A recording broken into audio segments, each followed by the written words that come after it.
Hello, I'm Jim Wolverton. I'm the Director of Corporate Responsibility here, and I've been asked to provide a recommendation on whether or not our publishing company should leave Fairbanks, Alaska, move to California, expand our offerings, and rewrite our current offerings to appeal to a larger audience. So the facts that influenced the recommendation that I'm going to bring to you are where we're located here in Fairbanks, the number of people that we employ here in Fairbanks, 1,000 people, the fact that our company is currently geared toward Alaskan-themed offerings, the fact that we pay our Fairbanks employees $20 an hour, and that is $10 an hour more than minimum wage for our location. If we move to California, we expect to pay $12 an hour, which is California's minimum wage. Also, if we move to California, we plan to expand our reach and what we offer in an effort to try to grow the company and make it more universally appealing. So this means we would be rewriting our current offerings, again, to be more universally appealing, less Alaska focused. What are the alternatives? Well, we could stay where we are and do nothing. We could stay here where we are and try to grow from Fairbanks. We could move to California, but keep our Alaska-themed products and then try to grow by gaining new agents or authors or the rights to new offerings. Or we could move to California, expand our offerings, rewrite the current offerings to be more appealing to a larger audience, and that's basically the proposed plan. We could go with the proposed plan. So who has a stake in this? Our Fairbanks employees, our company shareholders, the Fairbanks community for sure, our current customers, and of course officers of the company like the board of directors.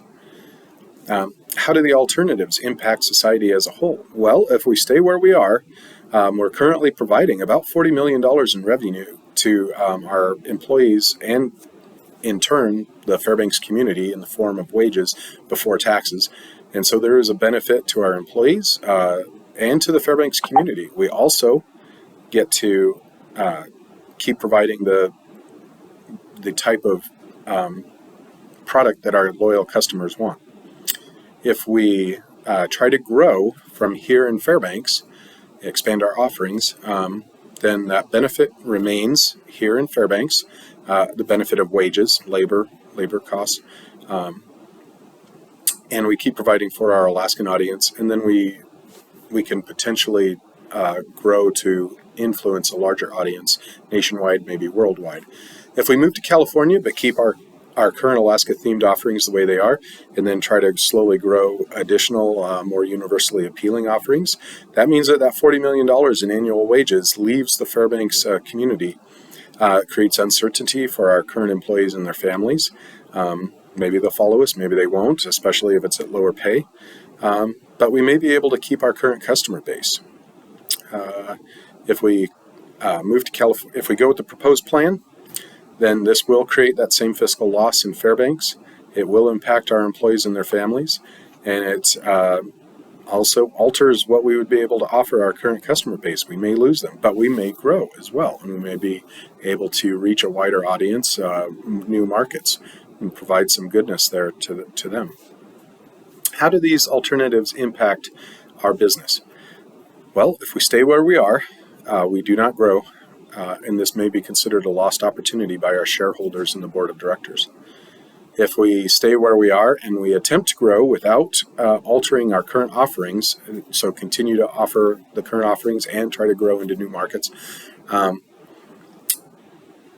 we will probably experience some logistical difficulty, or maybe some logistical problems that need to be addressed that may cause some increased cost. We will probably have to hire or recruit some more employees, and this at a higher per hour wage here in Fairbanks. And so this, again, might be viewed as a lost opportunity by shareholders and the officers of the company.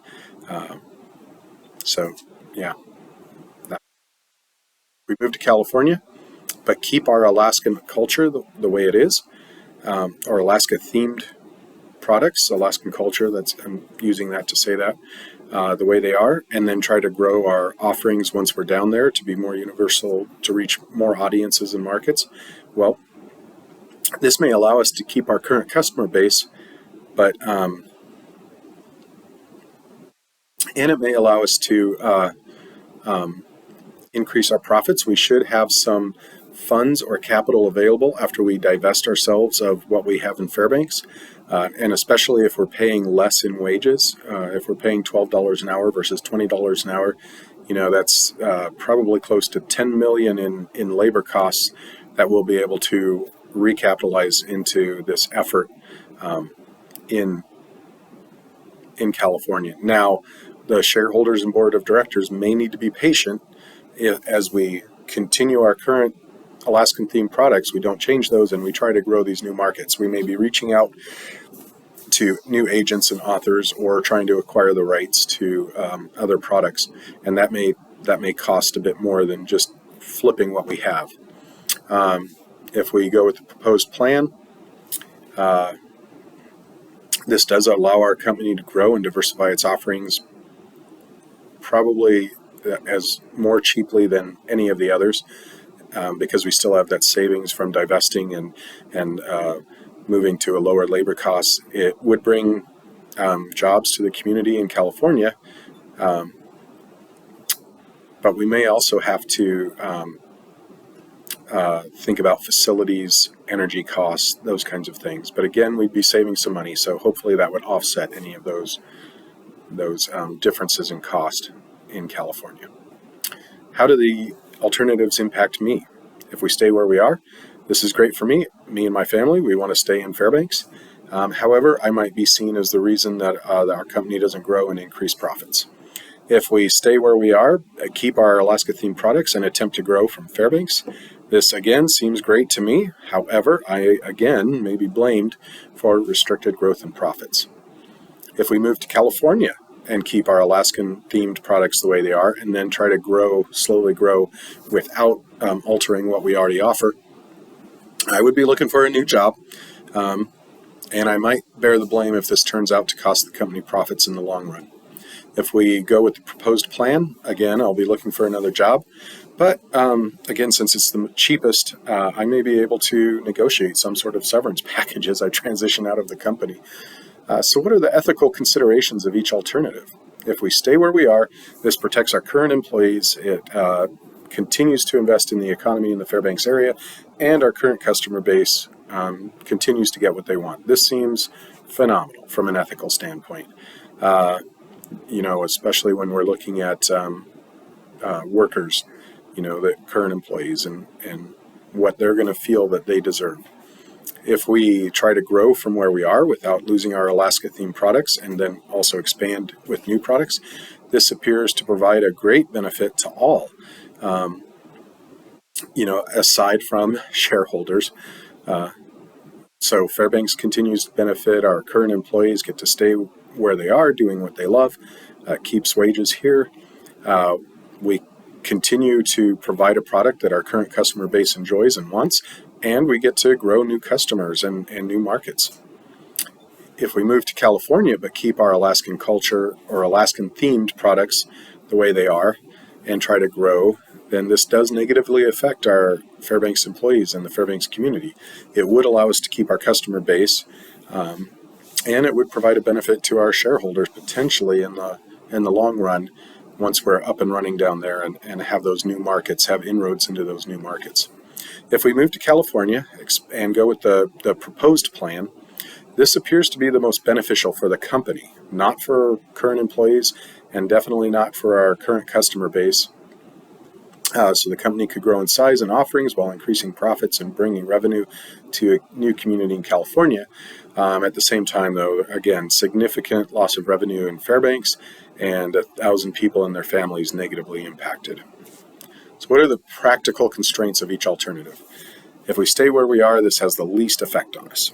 We should not be spending any extra money. If we try to grow here in Fairbanks, this will require some logistic effort and probably some spending. We may be retooling things. We may be hiring new people. If we move to California and try to keep our Alaska-themed products the way they are and grow, again, this requires us to shut down in Fairbanks. There's going to be some cost with that. There may be severance packages. However, the change in the difference in wages paid and the stoppage of those leases on the facilities here or the sale of equipment and things here should free up capital that make that easier to move into California, and may allow us to have the funds we need to kind of hold for a little bit in a pattern, offering the products to our current customers that they want, and then grow those new markets. If we go with the proposed plan, we can free up the capital by cutting those facilities out in Fairbanks, stopping the higher salaries, and then reinvest that in California. And we should be able to start immediately trying to reach into those new markets by rewriting the current offerings. So what course of action do I recommend? After I look at all these factors, I recommend that the company make the move to California and keep the Alaska-themed books as they are so that we don't alienate our current customer base. And this continues, this ensures the continued publication of that genre of books. This makes fiscal sense in the sense that we will grow. We're divesting ourselves of a higher wage labor force, hopefully moving to an area where there's cheaper energy. Although this would be a hit to the Fairbanks economy. Unlike most of Alaska, though, Fairbanks has other industries that help offset this. There's 4 military bases within 100 miles. 2 of them are very large. There's the University of Alaska Fairbanks. There are 2 large mines, and it's a bedroom community for oil field workers, and we have seasonal tourism. So all of these things help make Fairbanks a very stable economy, even when a medium-sized operation like this leaves. How we should implement it, I think the board of directors needs to prepare a notification both to the employees and to the shareholders at the same time. I do not want one or the other learning secondhand about it because we notified someone first. We also need to notify our sources of supply, the people that we supply to, and then authors agents that we work with that may be affected. And training needs to be, we definitely need to set up question and answer time with our employees and our executives that will be in that, need some training beforehand on how best to handle that situation because it may become tense. Once this is done, we need to set up a couple of teams, a Fairbanks team and a California team that would work for one manager that reports to the board of directors, and they would report the progress or they would work to divest in Fairbanks and then set up in California, and that manager would report on their progress to the board of directors until we are established and everything in Fairbanks, to include assets and employees, has been taken care of. I hope that makes sense, and I thank you for your time.